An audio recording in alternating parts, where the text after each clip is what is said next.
ভয়াবহ অগ্নিকাণ্ডের সাক্ষী হল রাজধানীর উত্তরাবাসী। প্রাণ হারিয়েছেন শিশুসহ 2 পরিবারের 6 সদস্য। ছাদের দরজা বন্ধ থাকায় শ্বাসকষ্টে প্রাণ হারান বাসিন্দারা।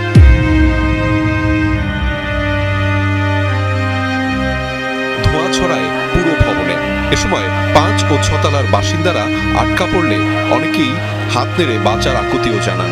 স্থানীয়দের অভিযোগ, বাড়িওয়ালা ছাদে তালা দিয়ে রাখায় এত মৃত্যু।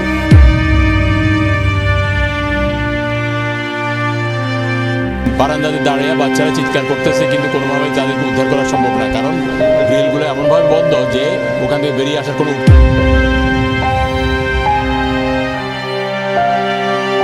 নেই। ছাদটাও খোলা রাখা উচিত না, খোলা তো রাখা যাবে না, তাহলে আবার চোর ঢুকে যাবে, এটা তো একটা প্রবলেম, নিরাপত্তার বিষয় আছে, কিন্তু চাবিটা থাকা উচিত। গেটের চাবি কোনো ভাড়াটিয়ার কাছে থাকে না।